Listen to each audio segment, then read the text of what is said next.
تو ان کا آپ کہہ لیجیے پر نہیں مار سکتا، وہ سانس نہیں لے سکتے، تو وہ کیا پکار کے کریں گے، اس کو کس طرح پکاریں گے؟ وَجَعَلْنَا بَيْنَهُمْ مَوْبِقًا، اور ہم بنا دیں گے ان کے درمیان ہلاکت اور تباہی کی جگہ، ان کے درمیان ہم ایک ہی گڑھا مشترک کر دیں گے اور وہ سب کے سب انسان اور جن سمیت کہاں جائیں گے؟ النار، اس آگ میں گر جائیں گے۔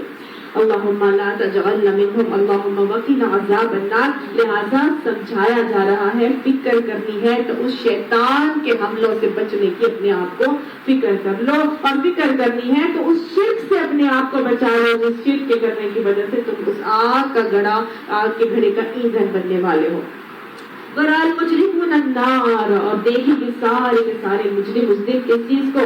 آپ کو دیکھیں گے، فَظَنُّوا، پھر وہ گمان کریں گے، أَنَّهُمْ مُوَاقِعُوهَا، یہ کہ وہ اسی کے اندر گرنے والے ہیں، وَلَمْ يَجِدُوا عَنْهَا مَصْرِفًا، اور کوئی جائے پناہ کو وہ اس کے علاوہ نہیں پائیں گے۔ وَلَقَدْ صَرَّفْنَا فِي هَذَا الْقُرْآنِ، البتہ یقیناً پھیر کر بیان کیا ہے ہم نے اس قرآن کے اندر، لِلنَّاسِ، سارے انسانوں کے لیے، مِن کُلِّ مَثَل، ہر قسم کی مثال۔ اللہ تعالیٰ فرماتے ہیں اس قرآن کے اندر میں نے ہر قسم کی مثال کو پھیر کر بار بار بیان کیا ہے۔ وَكَانَ الْإِنسَانُ أَكْثَرَ شَيْءٍ جَدَلًا، لیکن انسان اس بہت جھگڑا لگا کیا ہوا ہے۔ وَمَا مَنَعَ النَّاسَ، اور بس کس چیز نے ان کو روکا ہے؟ أَن يُؤْمِنُوا، یہ کہ وہ ایمان لے، إِذْ جَاءَهُمُ الْهُدَىٰ، کہ جب ان کے پاس ہدایت آ گئی، وَيَسْتَغْفِرُوا رَبَّهُمْ، اور وہ اپنے رب سے استغفار کر لیں، یعنی ہدایت آنے کے بعد اپنے رب سے استغفار کرنے کو کس چیز نے ان کو روک کے رکھا ہے؟ سوائے اس کے کہ أَن يَأْتِيَهُمْ سُنَّةُ الْأَوَّلِينَ، یہ کہ ان کے پاس وہی پہلے کا طریقہ آ جائے، اور يَأْتِيَهُمُ الْعَذَابُ قُبْلًا، یا وہ اپنے سامنے عذاب کو آتے ہوئے دیکھ لے۔ لیکن ضد اور ہدایت کا عالم یہ ہے کہ ہر قسم کی ہدایت، ہر قسم کی بات ان کے سامنے آنے کے باوجود بھی، ہدایت مل جانے کے باوجود بھی اب بھی وہ اللہ تعالیٰ سے استغفار نہیں کر رہے، تو کیا وجہ ہے اس کی؟ کیا وجہ ہے اس کی؟ اللہ تعالیٰ فرماتے ہیں ضد اور ہدایت ہے کہ وہ یہی چاہتے کہ بس ہمارے ساتھ بھی اب وہی ہوگا جو پچھلی قوموں کے ساتھ ہوا تھا، یا ہم اپنے سامنے عذاب کو جب تک نہیں دیکھیں گے ہم بات کو مان کے نہیں دیں گے۔ تو آپ دیکھیں یہ رویہ دکھایا جا رہا ہے، کون سا رویہ ہے؟ ضد اور ڈھٹائی کا رویہ ہے۔ یہ ضد اور ڈھٹائی کا رویہ ہے کہ مان کے نہیں دے رہے، کبھی تک وہ استغفار کر رہے ہیں، اور ہر بات آنے کے باوجود بھی وہ ٹس سے مس بھی نہیں ہو رہے۔ وَمَا نُرْسِلُ الْمُرْسَلِينَ، اور نہیں ہم بھیجتے رسولوں کو، إِلَّا مُبَشِّرِينَ وَمُنذِرِينَ، مگر بشارت دینے والا بنا کر اور برے انجام سے متنبع کرنے والا، یعنی ڈرانے والا بنا کر۔ انبیاء اور رسولوں کو اللہ سبحانہ تعالیٰ کس لیے بھیجتے ہیں؟ یا تو بشارت دینے کے لیے، یا پھر برے انجام سے ڈرانے کے لیے۔ وَيُجَادِلُ الَّذِينَ كَفَرُوا، اور وہ جھگڑتے ہیں وہ لوگ جنہوں نے کفر کیا، بالباطل، باطل کے ساتھ، یعنی باطل کے ساتھ وہ ایسے جھگڑتے ہیں، لِيُدْحِضُوا بِهِ الْحَقَّ، تاکہ وہ حق کو نیچا دکھا دے۔ باطل چیزوں کو پکڑ کے رہتے ہیں، اور حال ان کا یہ ہے کہ وہ اچھی چیزیں، حق چیزوں کو اپنی انہی غلط روی سے، انہی باطل چیزوں سے اچھائی کو نیچا دبانے کی کوشش کرتے ہیں۔ وَاتَّخَذُوا آیَاتِي وَمَا أُنزِلُوا هُزُوًا، اور وہ مذاق بنا لیتے ہیں میری آیات کو پکڑ کے، اور ان تنبیہات کو جو انہیں کی گئی تھی، ان تنبیہات کو، ان آیات کو وہ مذاق بنا لیتے ہیں۔ تو ایک اور رویہ بتایا جا رہا ہے کہ کتنا نان سیریس ان کا ایٹیٹیوڈ ہے، فکر ہی نہیں کرتے، اہمیت ہی نہیں دیتے، صرف قرآن کو سنتے ہیں، قرآن کی باتوں کو سنتے ہیں، سمجھتے ہیں، قرآن کلاسز میں بھی جاتے ہیں، اللہ کے دین کے احکامات کو حاصل بھی کرتے ہیں، لیکن ضد و جدائی کا عالم یہ ہے کہ پھر بھی اپنے رب سے استغفار نہیں کرتے، باطل کو اوپر لا لا کے حق کو نیچا دبانے کی کوشش کرتے ہیں۔ انہوں نے ایک مذاق بنا کے رکھا ہے۔ یہ میرا اور آپ کا تذکرہ ہو رہا ہے، اپنے اپنے گریبان میں جھانک کر دیکھیں کہ میرا اور آپ کا بھی یہی حال تو نہیں کہ قرآن پڑھنے کے بعد بھی ہمارا وہی ضد اور جدائی کا رویہ کہ نہیں میرے سے تو برقع نہیں لیا جاتا، نہیں میں تو ایسا فلاں کام کر ہی نہیں سکتی۔ جیسے ہم پہلے کلاس میں آتے تھے، کیا آج بھی ہمارا وہی انداز اور وہی رویہ ہے کہ نہیں یہ کام تو مجھ سے ہو ہی نہیں سکتا؟ اپنے آپ کو ٹٹولنے کی ضرورت ہے۔ کہیں ہمارا بھی اس قرآن کی آیات کو مذاق اور کھیل بنانے کا رویہ تو نہیں کہ ہم بھی تو نہیں اس کو نیچا دکھانے کے لیے کوشش کرنے کے لیے جو ہے وہ ہماری ایفرٹس لگ رہی ہو۔ یقین صلی اللہ علیہ وسلم نے فرمایا تھا کہ قریب ایک شخص کے بارے میں فرمایا تھا کہ عنقریب اس شخص کی نسلوں میں سے ایسے لوگ اٹھیں گے جو قرآن کو مزے لے لے کر پڑھیں گے، لیکن ان کے حال یہ ہوگا کہ ان کے حلق سے نیچے اس کو قرآن نہیں اترے گا۔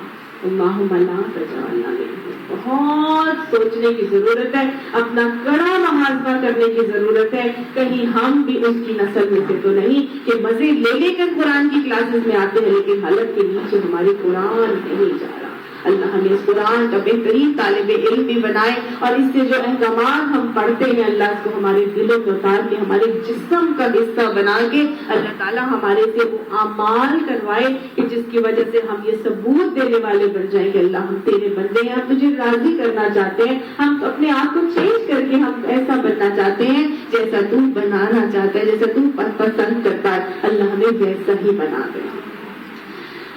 وَمَنْ أَظْلَمُ مِمَّنْ ذُكِّرَ بِآيَاتِ رَبِّهِ، اور اس شخص سے ظالم زیادہ اور کون ہوگا جسے اللہ کی آیات کے ساتھ نصیحت کی گئی، فَأَعْرَضَ عَنْهَا، بس اس سے اس نے اعراض کر لیا۔ اللہم لا تجعلنا منہم، اللہ کی آیات سے بار بار سنا کے نصیحت کی جاتی ہے لیکن کیا کرتے ہیں، فَأَعْرَضَ عَنْهَا، ان سے اعراض کر لیتے ہیں، منہ موڑ لیتے ہیں، سیکنڈ پرائیورٹی بنا لیتے ہیں، بس پشتی ڈال دیتے ہیں، اور پھر اس کے بعد کیا ہوتا ہے، وَنَسِيَ مَا قَدَّمَتْ يَدَاهُ، اور وہ بھول جاتے ہیں اس انجام کو کہ جو وہ آگے بھیج رہے ہیں، وہ کام جو ہم کرتے ہیں جو اس پہ اسی پر ہمیں انجام ملے گا نا، وہی چیز جو ہمارے اعمال ہوں گے اسی کے حوالے سے ہمارا آگے کا معاملہ اور حساب کتاب کی بات ہوگی۔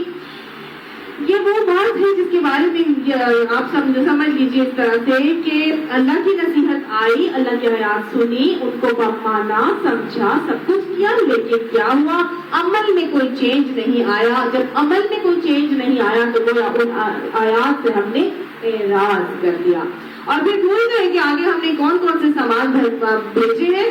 انا، ایسے لوگوں کے لیے اللہ تعالیٰ فرماتے ہیں انا جعلنا علی قلوبہم اکنۃ، اے بے شک بنا دیا ہے ہم نے ان کے دلوں کے اوپر ایک غلاف، یعنی اللہ سبحانہ تعالیٰ پھر ایسے لوگوں کے دلوں پر ایک غلاف چڑھا دیتے ہیں، ان یفقہوا، کہ وہ اس کو سمجھے، وفی آذانہم وقرا، اور ان کے کانوں پر ہم گرانی ڈال دیتے ہیں۔ یہ وہ لوگ ہیں جن کے بارے میں حدیث میں آتا ہے، کون سا غلاف ہے یہ؟ گناہوں کا غلاف۔ جب انسان ایک گناہ کرتا ہے تو اس کے دل پر ایک سیاہ دھبا لگ جاتا ہے، اور جب وہ استغفار کر لیتا ہے تو وہ گناہ چھوٹ جاتا ہے، وہ دھبا دھل جاتا ہے، اور جب وہ گناہ سے استغفار نہیں کرتا تو پھر ایک اور گناہ کرتا ہے تو پھر ایک اور سیاہ دھبا لگتا ہے، اور آہستہ آہستہ آہستہ بغیر استغفار کیے جب وہ چلتا رہتا ہے، اپنی زندگی کے دن گزارتا رہتا ہے تو وہ سارے کا سارا دل سیاہ ہو جاتا ہے۔ یہ وہ غلاف ہے جو اس سیاہ دل کے حوالے سے بات کی جا رہی ہے۔ اللہ تعالیٰ نے اس بات کو قرآن پاک میں مختلف جگہوں میں کہا، ایک جگہ یہاں تو آ رہا ہے علی قلوبہم اکنہ، ان کے دلوں کے اوپر ایک غلاف چڑھا دیا، یعنی گناہوں کا غلاف ہے۔ ایک جگہ اللہ تعالیٰ فرماتے ہیں کلا بل ران علی قلوبہم بما کانوا یکسبون، ان کے اعمال کی وجہ سے ان کے دلوں کے اوپر زنگ لگ گیا۔ ٹھیک، ایک جگہ آتا ہے زنگ لگ گیا، ایک جگہ آتا ہے غلاف چڑھا دیا، ایک جگہ اللہ سبحانہ تعالیٰ فرماتے ہیں کہ افلا یتدبرون القرآن ام علی قلوب اقفالها، کیا انہوں نے قرآن کے اوپر غور نہیں کیا یا ان کے دلوں پر قفل لگ گئے؟ تو گویا ایسے زنگ آلود دلوں کے اوپر قفل لگ جاتے ہیں۔ ایک جگہ اللہ تعالیٰ فرماتے ہیں ختم اللہ علی قلوبہم، ان کے دلوں پر اللہ تعالیٰ کی طرف سے مہر لگ جاتی ہے۔ تو ظاہر کانوں میں گرانی آ گئی، دلوں پہ مہر لگ گئی، تو پھر کیا سمجھ میں آنا ہے؟ ان کو پھر کچھ نہیں سمجھ میں آتا۔ ایک جگہ اللہ تعالیٰ فرماتے ہیں پھر ایسے لوگوں کے دل سخت ہو جاتے ہیں، ان کو کوئی قرآن کی آیات پڑھ کے ان کا وہ حال نہیں ہوتا کہ بھائی ذات الیت علیہم آیاتہ زادتہم ایمانا، ان کا نہ ایمان بڑھتا ہے اس سے، اور نہ ہی ان کے جو ہے وہ دل لرزتے ہیں، اور نہ ہی وہ خود سجدوں کو بکیا زار ہوتے ہوئے سجدے میں بھی نہیں جاتے۔ اللہ تعالیٰ ان آیات کو ہمارے دلوں پہ ایسے اتارے کہ ان آیات کی وجہ سے ہمارے دل میں لرزنے لگے، ہمارے ایمان بھی بڑھ جائے، اور ہمارے اعمال کے اندر بھی جو ہے وہ چینج آئے، اور ہمارے اس کے اعمال میں استقامت بھی آئے۔ اللہ تعالیٰ آگے فرماتے ہیں وَإِن تَدْعُوهُمْ، اگر تم ان کو پکارو إِلَى الْهُدَىٰ، ہدایت کی طرف، فَلَن يَهْتَدُوا إِذًا أَبَدًا، ان کو کبھی بھی ہدایت نہیں ملے۔ کیوں ہدایت نہیں ملے؟ وجہ آپ کے سامنے، کیونکہ ان کو کوئی سمجھ ہی نہیں آتی. وہ قرآن کی کلاسز میں بھی آتے ہیں لیکن دلوں میں اتنے بھی لاکھ کے پردے چڑھے ہوئے ہیں کہ ان کو قرآن کی آیات جو کھول کھول کر بھی بیان کی جائے پھر بھی ان کو اللہ تعالیٰ فرماتے ہیں فَلَن يَهْتَدُوا، ہرگز بھی وہ ہدایت نہیں پائیں گے. اِذًا ابدا کبھی بھی ان کو ہدایت نہیں ملے گی. تو گویا رویہ بتایا جا رہا ہے یہ کن لوگوں کو ہدایت نہیں مل رہی؟ ان لوگوں کو ہدایت نہیں مل رہی جو ضد اور ڈٹائی پہ اڑے ہوئے ہیں اور قرآن کو سمجھ کے بھی نہیں رہے. سمجھنے کے باوجود بھی عمل میں چینج نہیں آ رہا. کیوں نہیں آ رہا؟ کیونکہ زبانوں پہ ذکر الہی نہیں ہے. شیطان ان کے اوپر حاوی ہے اور وہ اللہ تعالیٰ کی آیات کو سننے کے بعد بھی ایسے ہو جاتے ہیں کہ جیسے ان نے سنا ہی نہیں. سمجھ آ گئی؟ کفر لیے آتے ہیں اور کفر ہی لیے ہوئے چلے جاتے ہیں. تو اگر میں اور آپ چاہتے ہیں کہ ہم اللہ تعالیٰ سے ہدایت پا جائیں، یہ قرآن کی کلاس میں میں اور آپ کیوں آتے ہیں؟ اسی لیے تو آتے ہیں تاکہ ہمیں ہدایت مل جائے. تو پھر اپنے اپنے رویے کو چینج کرنا بہت ضروری ہے. اللہ تعالیٰ ان باتوں کو ہمیں سمجھائے. اب سمجھ میں آ گیا اچھا یہ کرنا ہے. تو پھر رب فرماتا ہے وَرَبُّكَ الْغَفُورُ ذُو الرَّحْمَةِ، تمہارا رب تو بہت ہی بخشنے والا ہے، رحمت والا ہے. لہٰذا اگر ابھی تک بھی ضد و ڈٹائی سے اڑے ہوئے تھے، انا پرستی آ گئی تھی، وہ پہ دنیا کا شکار تھے، یا تمہیں علم نہیں تھا یا تمہیں یہ ساری باتیں اب سمجھ میں آنا شروع ہو گئی لیکن پچھلی زندگی گناہوں سے بھری ہوئی گزاری تھی، تو کوئی بات نہیں، آج بھی پلٹ آؤ. یستغفروا کا معاملہ کر لو، اپنے رب سے استغفار کر لو. تمہارا رب تو بیٹھا ہی بخشنے کے لیے ہے. رحمت تو اس کا شیوا ہے. رحمت ہوتی وسعت کل شیء، اللہ تعالیٰ کی رحمت ہر چیز پر حاوی ہے. لہٰذا جب تمہارا رب وسیع رحمت والا ہے، معاف کرنا اس کا شیوا ہے، تو پھر اس سے معافی طلب کر لو. لو یؤاخذہم بما کسبوا، اگر وہ پکڑ لیتا ان لوگوں کو ان کے اعمال کے بدلے جو انہوں نے کمایا تھا، لعجل لہم العذاب، تو ان کو عذاب دینے میں جلدی کر دیتا. یہ اللہ کی رحمت نہیں کہ اللہ تعالیٰ فرماتا ہے کہ میری رحمت اتنی زیادہ ہے کہ اگر میں تم لوگوں کو تمہارے کرتوت کے اوپر پکڑ لیتا تو میں تو عذاب دینے میں بہت جلدی کر لیتا. آج اگر میں اور آپ اپنا محاذ بدل کریں، بحیثیت امت اپنے آپ کو دیکھیں، بحیثیت فرد اپنے آپ کو دیکھیں، بحیثیت ایک گھرانہ اپنے آپ کو دیکھیں، تو کون سے ایسے گناہ ہیں جو ہم نہیں کر رہے؟ کون سی ایسی چیزیں ہیں جو بحیثیت قوم، بحیثیت امت ہم ان خرابیوں کا شکار نہیں ہے جن کی ایک ایک خرابی کے اوپر پوری قوم کے اوپر جو ہے وہ اللہ تعالیٰ کا عذاب آ گیا تھا. لیکن پھر بھی اللہ تعالیٰ کیا کر رہے ہیں؟ ہمیں ڈیل دیے جا رہے ہیں، ہمیں معاف ہی کیے جا رہے ہیں. وہ پکڑ کر نہیں ہے اب کہ ہمیں عذاب دے دے. بل لہم موعد، بلکہ واسطے ان کے وعدے کا ایک وقت مقرر ہے. اللہ تعالیٰ نے ہر ایک کے لیے ایک مقرر وقت رکھا ہے. لن یجدوا من دونہ موئلا، اور پھر اس سے نکلنے کی تم کوئی راہ نہیں پاؤ گے. اس کا وعدے کا وقت جب آئے گا پھر کوئی ہلانے سے نہیں ہل سکے گا، کوئی معاف کرنے سے معاف نہیں ہو سکے گا، کوئی توبہ کا دروازہ بند ہو جائے گا. توبہ کا دروازہ تو جب موت کی غرغر شروع ہوتی ہے تو بند ہو جاتی ہے. فرشتوں کو جب وہ اپنی آنکھوں کے سامنے دیکھتا ہے کہ یہ تو آگے کفن لے کر کپڑا اور میری موت کو نکالنے کے لیے میری روح کو میرے اندر سے، اس وقت وہ کہتا ہے ہائے اب تو حقیقت آنکھوں کے سامنے آ گئی. تو کشفنا عنک غطاءک فبصرک اليوم حدید، آج تو تیری نگاہ بڑی خوب تیز ہے. اب اس کو سب سمجھ میں آ جاتا ہے. اب وہ فوراً توبہ کرنے لگتا ہے جیسے فرعون نے بھی توبہ کی تھی. تو اللہ تعالیٰ نے بھی کہا تھا ایسے توبہ کو میں قبول نہیں کرتا. تو وعدے کا ایک وقت مقرر ہے، اور پھر جب وعدے کا وقت آ گیا، جب ملک الموت آ گیا، تو پھر وہاں سے نکلنے کی وہ کوئی راہ نہیں پائے گے. لہٰذا کیا سمجھ میں آ رہا ہے کہ اس وقت کے آنے سے پہلے اس زندگی کی مہلت عمل میں ہی اپنے اعمال کی درستگی کر لی جائے اور اپنے آپ کو اللہ تعالیٰ کی ذکر الہی کی طرف مائل کر لیا جائے اور شیطان کے وسوسوں سے بچ کے اللہ کی ہدایت سے جڑ جایا جائے اور اپنے اعمال کو درست کر لیا جائے. وَتِلْكَ الْقُرَىٰ أَهْلَكْنَاهُمْ، اور یہ تو بستیاں ہیں جن کو ہم نے ہلاک کر دیا.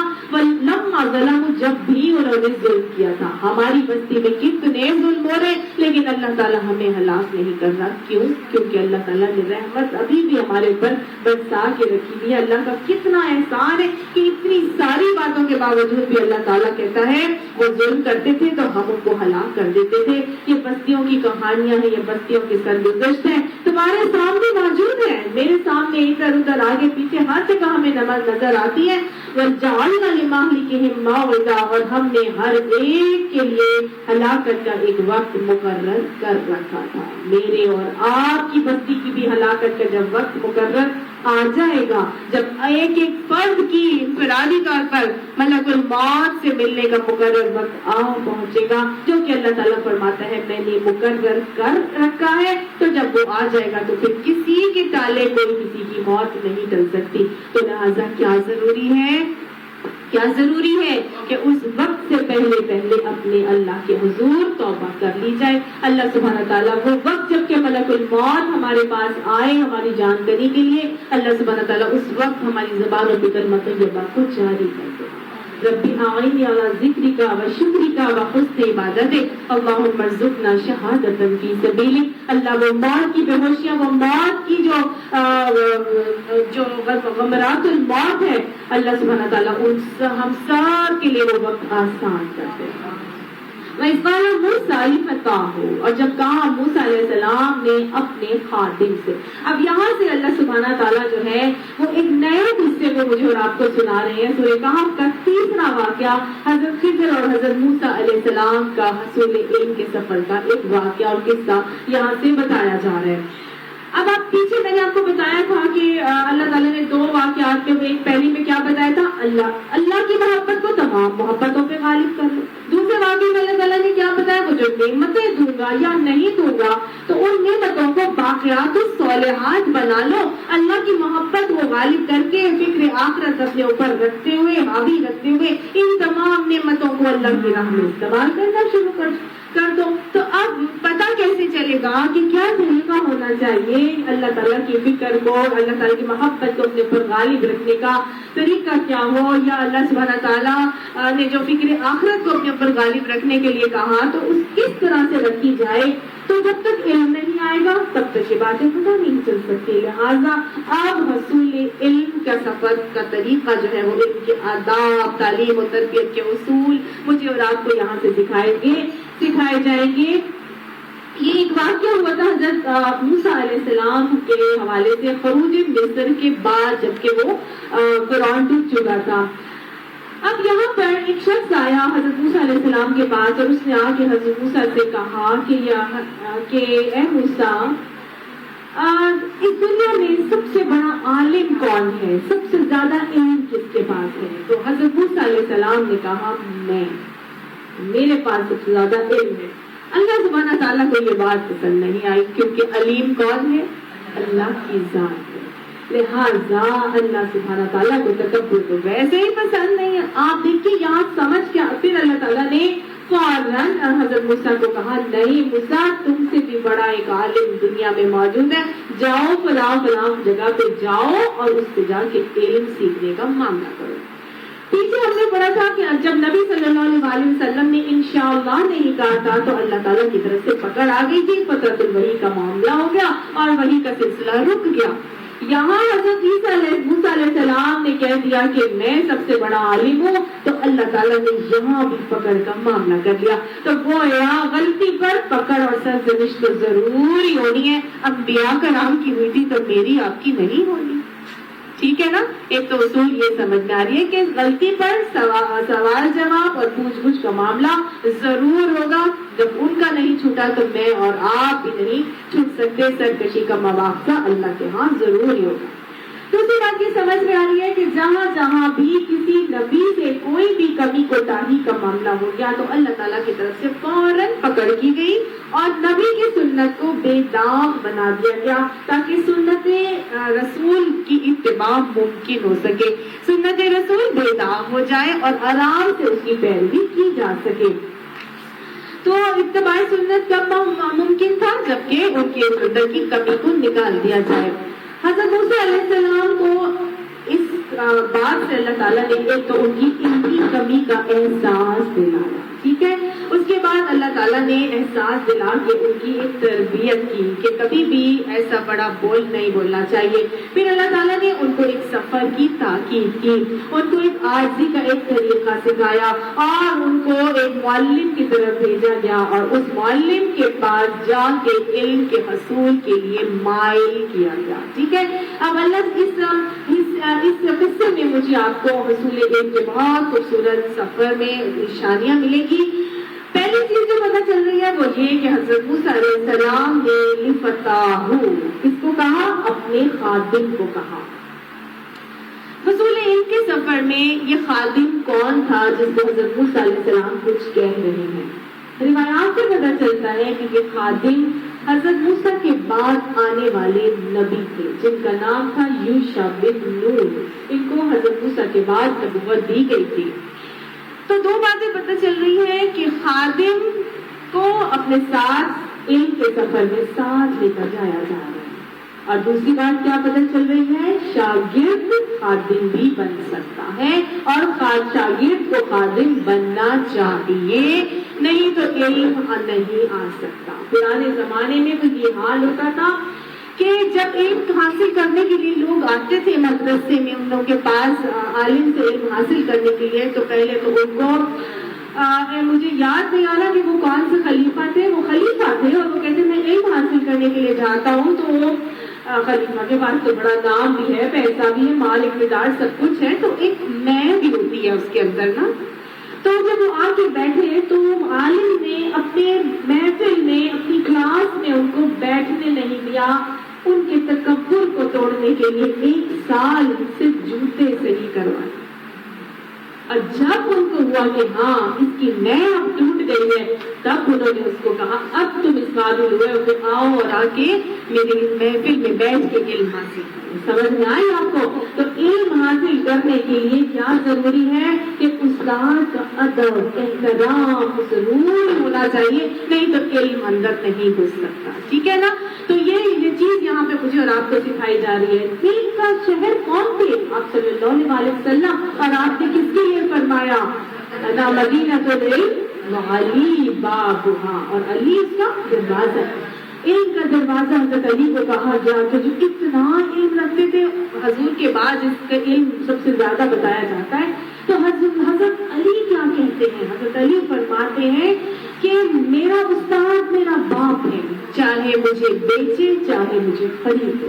یعنی استاد کو اتنی زیادہ اہمیت دی جانی چاہیے.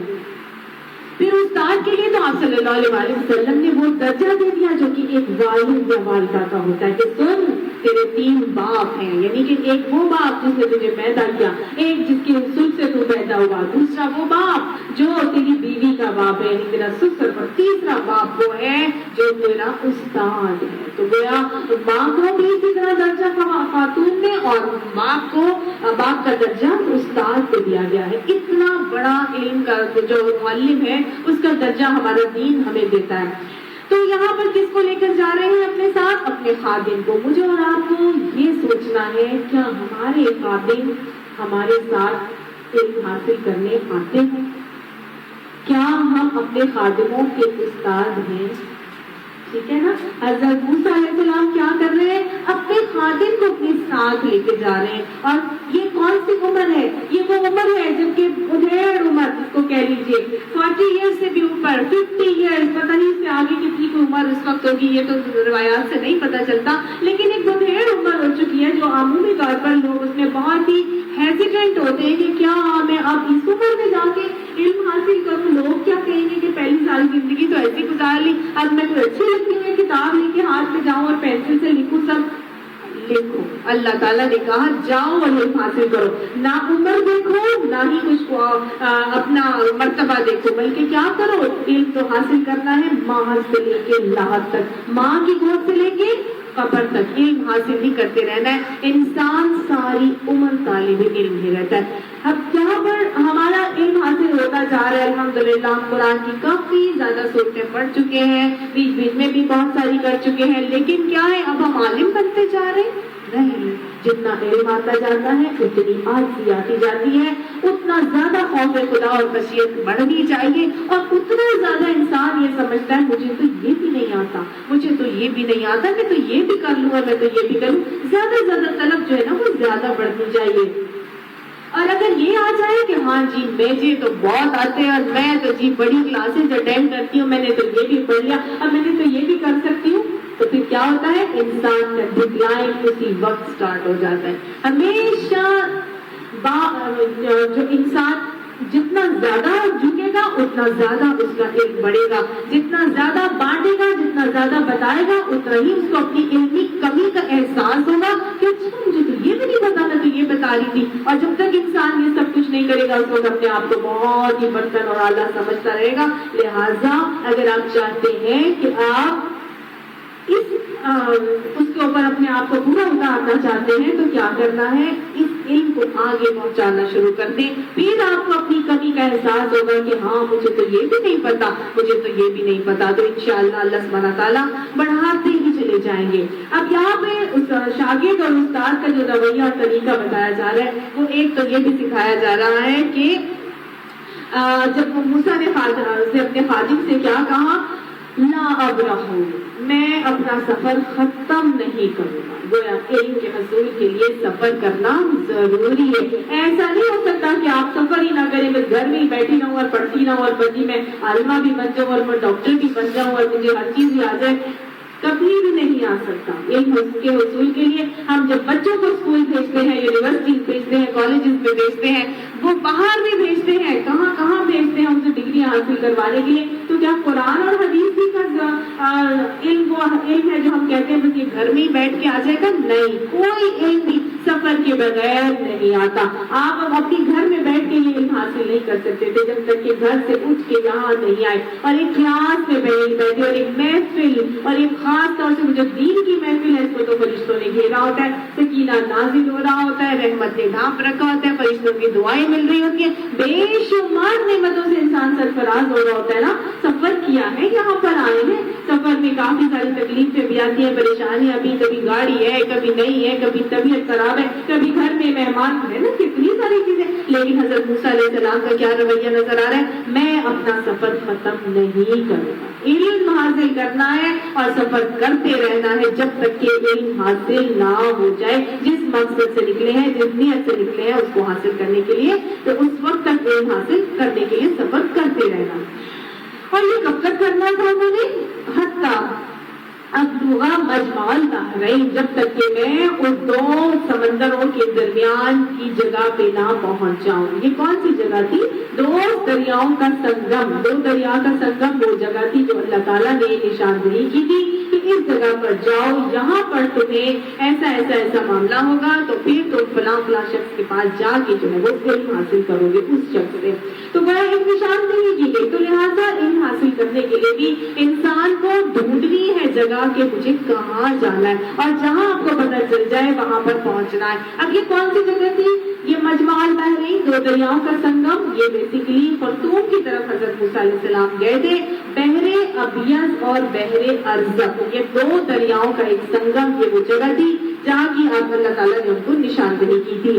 ورنہ میں کیا کروں گا, نہیں تو میں زمانہ دراز تک چلتا ہی رہوں گا. گویا آپ ڈیڈیکیشن دیکھ رہے ہیں ان کی, کتنی ڈیڈیکیشن, کتنی ول پاور ہے کہ نہیں ہوا اگر مجھے یہ جگہ نہیں ملی تو میں زمانہ دراز تک چلتا ہی رہوں گا. کوئی تھکان, کوئی آپ یہ کہہ لیجیے کہ اپنے آپ کو ہمت جواب نہیں دے رہی, میں کرتا رہوں گا جب تک کہ مجھے یہ مل نہیں جاتا. اتنی ڈٹرمنیشن کی ضرورت ہے. یاد رکھیے علم کا جو حصول کا سفر ہے بہت خوبصورت سفر ہے. اللہ سبحانہ تعالیٰ نے جو یہ مجھے اور آپ کو علم حاصل کرنے کے لیے کہا نا, کیا آتا ہے حدیث میں کہ طلب العلم فریضۃ علی کل مسلم, علم حاصل کرنا ہر مسلمان کے اوپر فرض ہے. تو مجھے آپ کو اس علم کو حاصل بھی کرنا ہے اور اس ڈیڈیکیشن, اس ول پاور کے ساتھ حاصل کرنا ہے. اللہ سبحانہ تعالیٰ ہمیں زندگی کی آخری سانسوں تک قرآن کا طالب علم بنائے رکھے. اللہ سبحانہ تعالیٰ ہمیں زندگی کی آخری سانسوں تک اللہ اس کی آگے بھی دعوت و تبلیغ کا کام کرنے کی توفیق عطا فرماتا رہے. اللہ سبحانہ تعالیٰ یہ قرآن جو ہم سمجھ کے پڑھ رہے ہیں, پڑھا رہے ہیں, اللہ سبحانہ تعالیٰ اس کے ختم ہونے کے بعد مزید ایمان کی حلاوت اور ایمان کی بڑھوتری کے ساتھ ہمیں اور اپنا قرب عطا فرما. اور اللہ سبحانہ تعالیٰ آخری وقت تک ہمیں قرآن کا طالب علم رکھنا. یہ کبھی نہ سوچے گا کہ بس اب میرا یہ قرآن ختم ہونے والا ہے تو بس اب میرا یہ کورس ختم اور ختم نہیں. اس کے بعد تو اصل چیز شروع ہوتی ہے. جن لوگوں نے میرے ساتھ کورس کر لیا, مجھے سرٹیفکیٹس ملے تھے, تو یہ وہی ریئلائز کرتے ہیں اور وہی بتاتے ہیں کہ ہمیں لگتا ہے کہ کام تو ہمارا اب شروع ہوا ہے. ایسا لگتا ہے کہ جیسے پڑھنا تو ہم نے اب شروع کیا, اور جو پڑھانا شروع ہو گیا الحمدللہ وہ بھی یہی کہتے ہیں کہ لگتا ہے پڑھنا تو ہم نے اب شروع کیا ہے. وہ تو ہم صرف سن رہے تھے یا ہم ٹیسٹ دیتے جا رہے تھے. ہم سمجھ آ رہی ہے نا کہ آہستہ آہستہ ایک جو ہے وہ آہستہ آہستہ بڑھتا ہی چلا جانا چاہیے.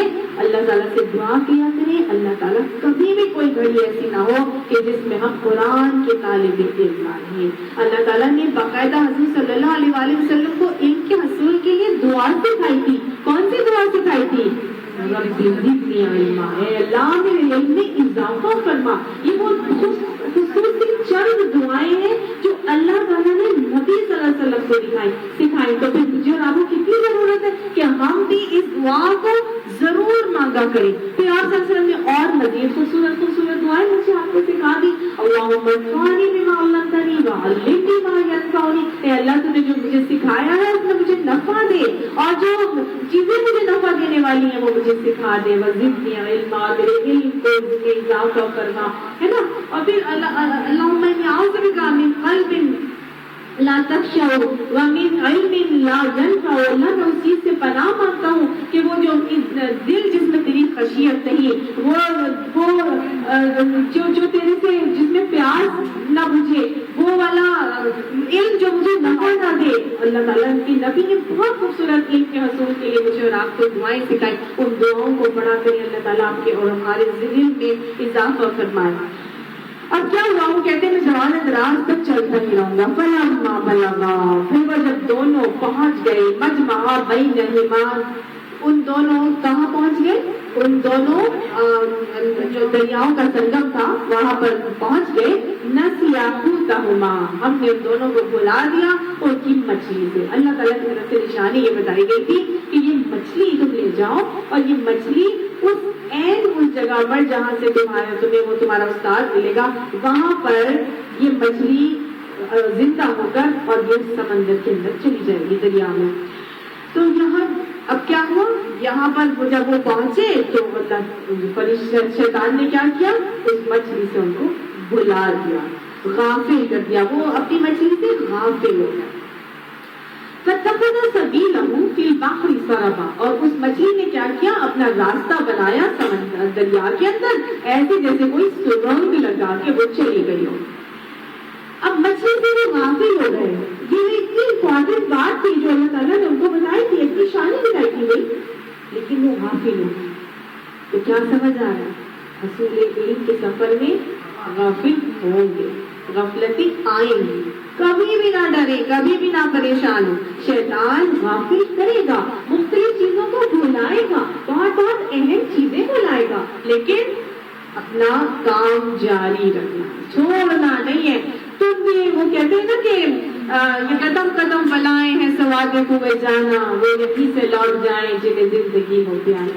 تو اس حصول علم کے سفر میں مشکلات بھی آئیں گی, غفلتیں بھی آئیں گی, لیکن بات چھوڑنا نہیں ہے, ہمت جواب نہیں دینی. اب مچھلی تو چلی گئی یہاں سے سرنگ بنا کے, اب کیا ہوا, اب انہوں نے چھوڑ دیا کہ بھائی ہائے اب میں مچھلی تو چلی گئی, اب میں کیا کروں. تو جاوزا, پھر آگے جب گئے تو قال الفتاہ, ان حضرت موسیٰ نے پھر سے اپنے خادم سے کہا آتنا غداءنا. اب اللہ کی طرف سے مچھلی تو جا چکی تھی, ان لوگوں کو پتہ ہی نہ چلا. تھوڑا اور آگے گئے تو موسیٰ علیہ السلام نے اپنے خادم سے کہا آتنا غداءنا, ہمارا ناشتہ لاؤ, ہمارا ناشتہ نکالو, ہم کھائیں. تو کیا سمجھ آ رہے ہیں کہ استاد اپنے شاگرد کو کام دے سکتا ہے, اور شاگرد کو بھی کیا چاہیے کہ وہ استاد کی خدمت کرے. تو یہ کوئی غلط بات نہیں ہے, اگر استاد اپنے شاگرد سے کوئی کام لیتا ہے تو اس کو باقاعدہ اس کام کو کرنا چاہیے اور اس میں رکنا نہیں چاہیے. اب اپنا ناشتہ مانگ رہے ہیں, وہ آگے سے کہتے ہیں لقد لقینا من سفرنا هذا نصبا، اس سفر میں تو ہم بری طرح تھک گئے. تو گویا حضور نے ایک سفر میں تھکاوٹ تو آئے گی، انبیاء تو آ رہی ہے تو مجھے اور آپ کو نہیں آئے گی. حضور علم کے سفر میں جب تک کہ تھکیں گے نہیں کبھی بھی علم اندر گھسے گا نہیں. کبھی بیٹھنے کی تھکاوٹ آئے گی، کبھی لکھ لکھ کے ہاتھ دکھیں گے، کبھی سمجھ نہیں آئے گا کہ اس کو کیسے یاد کروں، ہے نا. ٹیسٹ بھی ہوں گے، تھکاوٹیں تو آئیں گی. تھکاوٹیں آئیں گی تو علم اندر جائے گا. آپ لوگ اچھی طرح سے اس بات کو سمجھ گئے ہیں کہ جن صورتوں کا ٹیسٹ نہیں لیا گیا وہ صورتیں یاد ہی نہیں، اور جو صورتوں کا ٹیسٹ دے دیا ہے وہ کیسے ازبر ہو گئی الحمدللہ، ہے نا. تو تھکاوٹ جب تک نہیں آئے گی علم اندر نہیں گھسے گا. تو کبھی راتوں کی نیندوں کی تھکاوٹیں آئیں گی، کبھی پوری نہیں ہو رہی، کبھی کندھے دکھ رہے ہیں، کبھی سر میں درد ہے، کبھی ہاتھوں میں درد ہے، کبھی کمر میں درد ہے، بیٹھا نہیں جا رہا اتنی دیر، کبھی گرمی بہت لگ رہی ہے، کبھی سارا جسم ہی تھکاوٹ سے چور ہو رہا ہے. لیکن ان تمام تھکاوٹوں کے لیے تیار رہتے ہیں. اگر تھکاوٹ سے ڈرتے ہیں تو لوٹ جانا ہے، اور اگر علم حاصل کرنا ہے تو پھر تھکاوٹ کے لیے اپنے آپ کو تیار کرنا ہے. میں بھگا ہی رہی ہوں، میں آپ کو انکریج کر رہی ہوں. اچھا جی، اس کے بعد کیا ہوا؟ خالا، پھر موسیٰ علیہ السلام کے خادم نے کہا ارأیت اذ اوینا الی الصخرۃ، کیا آپ نے دیکھا کہ کیا ہوا اس چٹان کی طرف آپ نے دیکھا؟ فإنی نسیت الحوت، کہ جب ہم اس مچھلی سے غافل ہو گئے تھے. آپ نے دیکھا یہ کیا ہوا کہ جب ہم اس چٹان کے پاس ٹھہرے ہوئے تھے تو ہمیں مچھلی کا خیال نہیں رہا اور ہم مچھلی سے غافل ہو گئے. وَمَا أَنسَانِيهُ إِلَّا الشَّيْطَانُ، اور شیطان نے مجھے غافل کر دیا تھا ان اذکرہ، کہ میں اس کا آپ سے ذکر کرتا. وَاتَّخَذَ سَبِيلَهُ فِي الْبَحْرِ عَجَبًا، اور وہ دریا میں ایک عجیب سا راستہ بنا کے تو اندر ہی چلی گئی. یعنی شیطان نے مجھے ایسا بھلا دیا، مجھے پتا چلا تھا کہ مچھلی اندر چلی گئی، لیکن شیطان نے مجھے غافل کر دیا تھا اور میں اس کا ذکر کرنا آپ سے بھول گیا. تو حضور علم کے سفر میں شیطان ہمیں بہت ساری چیزوں سے غافل کرنے کی کوشش کرے گا اور بھلائے گا، لیکن ہمیں سمجھ جانا ہے کہ یہ سب کس کے فتنے ہیں؟ شیطان کے. تو شیطان کے فتنوں اور وسوسوں سے بچنے کے لیے پھر ایک طالب علم کو کیا ضروری ہے؟ کیا ضروری ہے کہ وہ کیا کرے؟ اعوذ باللہ من الشیطان الرجیم، رب اعوذ بک من همزات الشیاطین واعوذ بک رب ان یحضرون، کو بار بار پڑھا. ٹھیک ہے.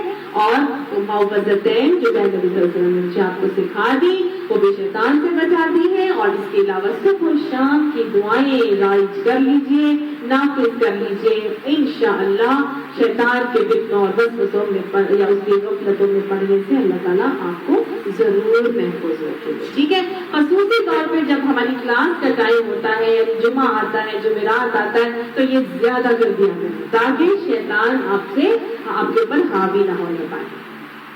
اب کیا ہوا؟ موسیٰ علیہ السلام نے کہا ذالک ما کنا نبغی، اسی کی تو ہمیں تلاش تھی، بھائی تم نے ہمیں بتایا کیوں؟ اب اپنے خادم سے غلطی ہو گئی ہے، لیکن استاد کیا کر رہا ہے؟ کوئی ڈانٹ ڈپٹ کا معاملہ نہیں، کوئی جھگڑا لڑائی نہیں ہو رہی نہ. بھائی شاگرد ہے، اس سے کمی کوتاہی ہو جائے گی، لیکن اگر شاگردوں کے ساتھ ان کی غفلتوں پہ سختی کی جائے گی تو طالب علم بھاگ جائیں گے. لہٰذا آرام سے معلم کو بھی چاہیے کہ وہ آرام سے اپنے شاگردوں کے ساتھ معاملات کریں. پھر کیا ہوا؟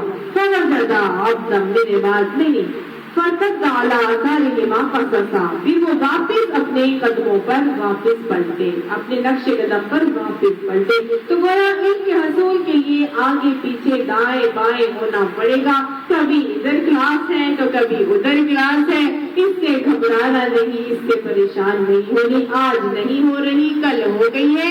جتے رہے، ڈٹے رہے علم حاصل کرنے کے لیے. کبھی ادھر یا کبھی ادھر بھی جانا پڑے تو پریشان نہیں ہونا. اور کیا کرنا ہے؟ اس کے لیے اپنے آپ کو تیار رکھنا ہے.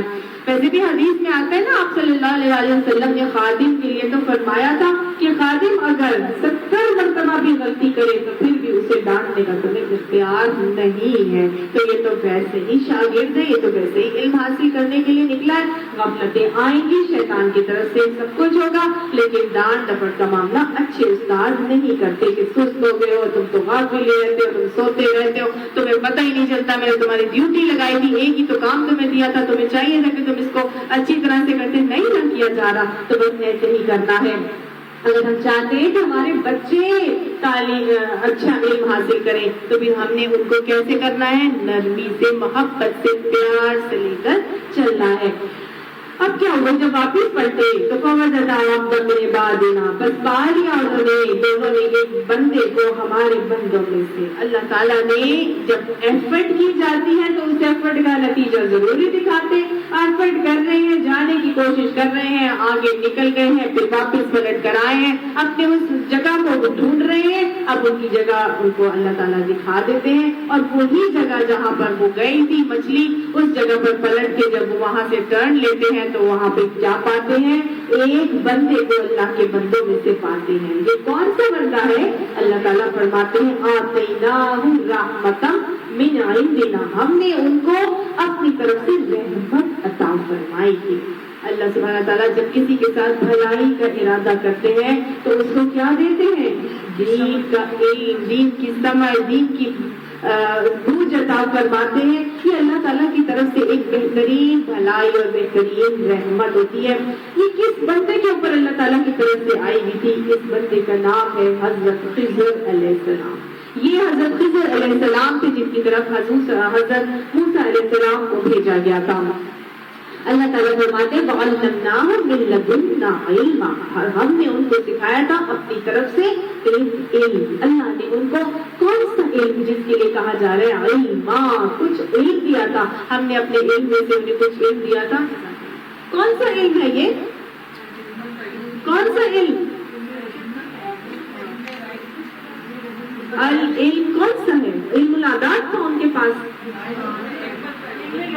حکمت، اللہ تعالیٰ نے ان کو حکمت عطا فرمائی. ٹھیک ہے، یہ حکمت اللہ تعالیٰ کی طرف سے ان کو دی گئی تھی، اور یہ ایسی حکمت تھی جو اللہ تعالیٰ اپنے جس کے لیے کیا فرماتے ہیں وَمَن یُؤْتِ الْحِکْمَةَ فَقَدْ أُوتِیَ خَیْرًا کَثِیرًا، جس کو ہم نے حکمت دے دی اس کو تو خیر کثیر عطا فرما دی. تو اللہ تعالیٰ نے ان کو حکمت عطا فرمائی تھی، اپنی طرف سے ایک علم عطا فرمایا تھا. العلیم کون ہے؟ وہ اللہ ہے. اس العلیم نے ایک علم، حکمت کا علم جو ہے وہ انہیں عطا فرمایا تھا. اور العلم جو ہے وہ قرآن اور حدیث کے علم کو کہا جاتا ہے. ٹھیک ہے، قرآن اور حدیث کا علم جب کسی کے پاس آتا ہے تو خود بخود حکمت اللہ تعالیٰ کی طرف سے اس کو عطا کرنا شروع ہو جاتی ہے.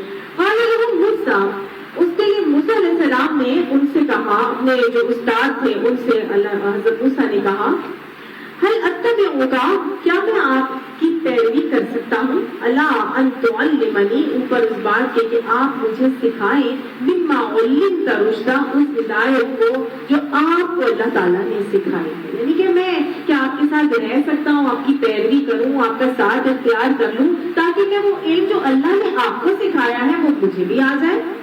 تو استاد سے کیا کیا جا رہا ہے؟ اجازت لی جا رہی ہے نا، استاد سے اجازت طلب کی جا رہی ہے. با ادب با نصیب ہوتا ہے، بے ادب بے نصیب ہوتا ہے. استاد سے اجازت جب تک نہیں لی جائے تب تک علم آپ کے اندر نہیں آ سکتا. کچھ لوگ ہوتے ہیں اپنی کلاس میں بیٹھنا منع کر دیتے ہیں تو اس کے بارے میں ادھر ادھر پھیلانا اور کروانا، ان کو برا بھلا بنانا، اس کی اجازت اسٹوڈنٹ کو نہیں دی گئی. بلکہ کیا ہے، اگر استاد نہیں آپ کو بیٹھنے دینا تو با ادب ہو جائیے اور اب استاد کی بات کو مان لیجیے، اسی میں آپ کی بھلائی ہے. ٹھیک ہے، اور جیسے میں نے آپ کو پہلے بھی بتایا تھا کہ استاد کو جب تک ادب عزت احترام نہیں آتا تب تک علم اندر نہیں گھستا ہے نا. ایک بڑی خوبصورت بات میں نے بچپن میں کبھی پڑھی تھی کہ تم چاہتے ہو کہ تمہاری عزت کی جائے تو اپنے استاد کی عزت کرو. اپنے استاد کی جو عزت نہیں کرتا پھر اس کی بھی عزت نہیں کی جاتی. آج ہمارے معاشرے میں ہمارے بچوں کے اندر استاد کا ادب اٹھ چکا ہے، استاد کی عزت ہی نہیں کی جاتی. اور اس میں بچوں کا قصور نہیں، ہماری ماؤں کا قصور ہے. جس وقت وہ بچہ آ کے یا بچی آ کے اپنی ٹیچر کی کوئی بات ہمیں سناتی ہے اور ہمیں اس کی ایکشنز کر کر کے دکھاتی ہے، مائیں اسی وقت اپنے بچوں کو کیوں نہیں ٹوکتی کہ خبردار اپنے استاد کے بارے میں ایسی بات نہ کریں؟ بلکہ آج تو یہ حالات ہے کہ اسکولوں میں یہ سکھایا جاتا ہے کہ استاد ہوتا کون ہے تمہیں ڈانٹنے والا یا ڈانٹنے والی، جاؤ اور جا کے جو ہے اس کو جا کے یہ سنا کر۔ مختلف اسکول ہیں جہاں پر خاص طور سے یہ ٹریننگ دی جاتی ہے کہ لڑکیاں انڈیپینڈنٹ ہو جائیں، اور مجال ہے تو جو ٹیچر اس کو کوئی بھی بات کہہ سکے، مجال کیسے ہوئی، اور وہ ٹیچرز ان بچوں سے ڈرتے ہیں کہ یہ ہماری کمپلین جا کے کر دیں گے تو ہماری جاب چلی جائے گی۔ آج ہمارے اسکولوں میں کیا دوپٹہ اوڑھنے کو کہتی ہے، وہ ٹیچر بیٹھی ہوئی اور وہ بتا دیں کہ ہم دوپٹہ اوڑھنے کو کہتے ہیں تو آگے سے آگے ہمارے اوپر وہ ہمارے اوپر برسنا شروع ہو جاتی ہے کہ آپ نے ہمیں کہاں کی۔ تو پیرنٹس کی شکایت لے کر آتے ہیں، پھر آ کے مختلف قسم کی سارے معاملات ہوتے ہیں، تو ایسے بچوں میں بھی کہاں سے علم آئے گا؟ آج بھی تو ہماری جو نسل ہے اس کا کیا حال ہوتا جا رہا ہے۔ پہلے آپ دیکھیے ہمارا جو ٹائم تھا جب ہم نے اسکولوں میں پڑھا تھا تو باقاعدہ طور پر اسکولوں کا ایک نظام ہوتا تھا، ایک طریقہ ہوتا تھا، ایک آداب ہوتے تھے۔ آج دوسرے اسکولوں میں نظر ہی نہیں آتے۔ آج وہ او لیولز کی ایک ایسی جنگ شروع ہوئی ہے کہ میں اس سے اچھی اور وہ میرے سے اچھا کیوں بن گیا۔ تو بس یہ والا ایک ایسا سلسلہ چل گیا ہے کہ بچوں کو زیادہ سے زیادہ بولڈ بناتے چلے جاؤ، اور اس بولڈنس میں وہ استاد کا ادب بالکل ختم، اور نتیجتاً وہ آج ہماری وہ نسل زیادہ تر جب بڑی ہوتی ہے تو وہ منشیات کا شکار ہو جاتی ہے۔ ہوتی ہے کہ نہیں ہوتی؟ آپ سب کے سامنے معاشرے کی ایسی دکھتی حیرت ہے، اور اس کی وجہ ہم ہی ہیں۔ ہم اپنے بچوں کو ٹوکتے نہیں۔ آج ہم اگر کچھ گھروں میں استاد کا ادب سکھایا بھی جائے گا تو چلو ٹھیک ہے، اسکول کالج ٹیچرز کو آپ کر لو، ٹیوٹر کی بھی ریسپیکٹ کروا دی جائے، لیکن مولوی صاحب کی کوئی ریسپیکٹ نہیں ہے کہ نہیں؟ مولوی صاحب آ رہے ہیں تو آنے کے بعد بیٹھے ہیں، وہ بابا صاحب اٹھ رہے ہیں، وہ 2 گھنٹے 10 منٹ وہ آتے ہی بیچارے آدھے گھنٹے کے لیے مشکل سے بس 10-15 منٹ وہ بچہ جو ہے وہ کارٹون دیکھ رہا ہے، وہ کھانا کھا رہا ہے، وہ اٹھ نہیں رہا۔ کیسی باتیں ہیں نا۔ کبھی بھی یہاں پہ ہم نے دیکھ لیا کہ اس شاگرد کہاں جا رہے ہیں؟ استاد کے پاس علم حاصل کرنے گئے تھے۔ حضرت موسیٰ علیہ السلام نے یہ نہیں کہا تھا کہ ٹھیک ہے جو حضرت خضر علیہ السلام سے گئے وہ آ کے مجھے علم سکھا دیں، میں ان سے ٹیوشن کر لے لیتا ہوں۔ نہیں، اللہ نے کیا کہا تھا؟ جاؤ فلاں جگہ پر۔ گویا استاد کے پاس جانا جاتا ہے۔ آج استاد اٹھ کے گھر میں بھی آ جاتے ہیں اور پھر بھی ان کی عزت نہیں کی جا رہی ہے کہ نہیں؟ کتنی ضرورت ہے نا کہ ہم اپنے بچوں کے اندر یہ باتیں رکھیں، سمجھائیں کہ استاد کی عزت بہت ضروری چیز ہے، نہیں تو نہ تمہاری آگے عزت ہوگی اور نہ ہی تمہارے اندر علم گھسے گا۔ کچھ لوگ ایسے امریکہ کی بہت ہی بڑی یونیورسٹی تھی، جان ہاپکنز میں شاید، تو وہاں پر ایک شخص تھے جن کے بارے میں مجھے پتا چلا کہ وہ پاکستان کے ٹرین ہو کے وہاں پر گئے اور انہوں نے وہاں پہ اپنی اسٹڈیز آگے کی کمپلیٹ کی۔ وہاں اسٹڈیز کمپلیٹ کرنے کے بعد ان کو وہیں پر انہوں نے جاب دے دی۔ جب انٹرویو اور جاب ان کی انٹرویو تھا، ان کو جاب مل گئی تو پھر بعد میں ان سے باتوں میں پوچھا ہے انہوں نے کہ آپ نے اتنے سالوں کو چھوڑ کے آپ نے مجھے کیوں جاب دی؟ یہاں پر بہت سارے لوکلز بھی تھے، تو I am the only one who is Pakistani, اور آپ نے مجھے جاب دے دی، تو میں اس کی وجہ پوچھ سکتا ہوں؟ تو وہ اب وہاں پہ کتنے سالوں سے پڑھا رہے ہیں اور بہت اولڈ ایج ہو چکے ہیں، اپنی ساری عمر انہوں نے وہاں لگا دی اور انہوں نے زندگی کا یہ جوڑ دیا تھا کہ میں جس ملک سے آیا تھا وہاں مجھے استاد کی رسپیکٹ سکھائی گئی تھی اور اس ملک میں استاد کی رسپیکٹ نہیں تھی۔ صرف یہ ایک واحد چیز تھی کہ وہ جو انٹرویو لینے والے تھے انہوں نے یہ کہا کہ ہم نے تمہیں جاب اس لیے دی تھی کہ جس وقت ہم آئے، جب تمہیں ہم نے نیا دیکھا تھا نا تو ساری کی کلاس بیٹھی رہتی تھی، تم میرا پین گرا تھا تو تم نے اٹھا کے وہ پین مجھے دیا تھا۔ سمجھ آئی آپ کو؟ تو یہ وہ باتیں ہیں جو انسان کو کہاں سے کہاں پہنچا دیتے، ہم چھوڑ ہی دیتے، ہم بھول ہی جاتے۔ یہاں پر بتایا جا رہا ہے کتنی ادب اور کتنی احترام اور کتنی پیار سے وہ لائٹنس سے حضرت موسیٰ علیہ السلام جو ہے وہ اپنے استاد سے علم حاصل کرنے کے لیے اجازت طلب کر رہے ہیں۔ اب ان کے جو استاد تھے حضرت خضر، انہوں نے آگے سے کیا کہا؟ وہ آگے سے کہتے ہیں قَالَ إِنَّكَ لَن تَسْتَطِيعَ مَعِيَ صَبْرًا، کہ تم جو ہے نا ہرگز بھی صبر نہیں کر سکتے میرے ساتھ. یعنی تصویر والا معلوم تو بھی خبرا, تم کس طرح سے صبر کر سکتے ہو جس کے بارے میں تمہیں علم ہی نہیں ہے, تم جانتے ہی نہیں اس چیز کے بارے میں, اور تمہارے سامنے جب وہ ہو جائے گی تو وہ تم صبر کر بھی نہیں سکو گے. یعنی ان کی ایک نیچرل انسٹنکٹ بتا دی کہ تم اتنے انکیوزیٹو ہو کہ علم حاصل کرنے کے لیے میرے پاس آئے, اور بہت ساری چیزیں ایسی ہیں جو میں کروں گا, اور تمہیں ان باتوں کی حقیقت نہیں پتا ہوگی کہ کس حکمت کی بنا پہ میں نے یہ کام کیا, تو پھر تم فوراً میرے سے پوچھو گے, تم صبر کر ہی نہیں سکو گے. یعنی ان کو پتا تھا کہ یہ کمی اس کے اندر ہوگی. تو وہ استاد جو ہوتا ہے نا, اپنے شاگرد کو دیکھتے ہی پہچان جاتا ہے کہ میرا شاگرد کتنے پانی کا ہے, یہ کیا کر سکتا ہے کیا نہیں کر سکتا. تو لہٰذا اگر استاد جوتیاں صحیح کرنے پر بھی لگا دے تو شاگرد کو کیا چاہیے کہ وہ جوتے سیدھے کرے, اور جب جوتے سیدھے کرتے ہیں تو پھر ہی وہ اس قابل بنتے ہیں کہ واقعی وہ استاد کا علم اپنے اندر سمونا شروع ہو جائے. اب انہوں نے کہا کہ کیسے صبر کر سکتے ہو, کہ موسیٰ نے آگے سے کیا کہا, قالا موسیٰ علیہ السلام فرمانے لگے ستجدنی انشاءاللہ صابرا, ان قریب آپ مجھے انشاءاللہ صابر ہی پائیں گے. گویا انشاءاللہ کون کہہ رہا ہے؟ حضرت موسیٰ. انبیاء کی زبان سے انشاءاللہ ہمیشہ نکلتا تھا. یہ آپ صلی اللہ علیہ وسلم سے بشری کمزوری کی بنا پہ بھول چوک کی وجہ سے انشاءاللہ نہیں نکلا تو فوراً پکڑ ہو گئی تھی, اور اللہ نے طریقہ سکھا دیا تھا. دین ایک ہی ہے, سارے انبیاء ہمیشہ فیوچر کے کاموں کے لیے کیا کہتے تھے؟ انشاءاللہ. تو مجھے آپ کو پہلے بھی سکھایا گیا کہ فیوچر کا کوئی کام کرنا ہے تو انشاءاللہ ضرور ہی کہنا ہے کہ آپ مجھے یقیناً انشاءاللہ ثابت ہی پائیں گے, ورنہ آفی لگا امرا, اور میں آپ کی کسی بھی بارے میں نافرمانی نہیں کروں گا. تو شاگرد کو, اچھے شاگرد کو اپنے استاد کی نافرمانی نہیں کرنی چاہیے. قالا کہا فإن اتبعتنی, بس اگر تم میری پیروی کرو گے, میرے ساتھ میں آپ کی نافرمانی نہیں کروں گا. تو کہتے ہیں کہ اگر تم میرے ساتھ چلنا چاہتے ہو تو فلا تسألنی, بس تم سوال نہیں کرنا پھر مجھ سے, عن شیء, کسی چیز کے بارے میں, حتی احدث لک منہ ذکرا, حتی کہ میں ہی تم سے اس بات کا ذکر نہ کر دوں. گویا سوال جب پوچھنے سے حضرت نے حضرت موسیٰ علیہ السلام کو منع کر دیا. ٹھیک ہے, شاگرد کا یہ کام ہے کہ وہ خواہ میں پوائنٹ لیس اور سلی کوشچن اپنے استاد سے نہیں کرے گا, صبر اور تحمل سے بیٹھ کے اپنے استاد کی بات سنے گا.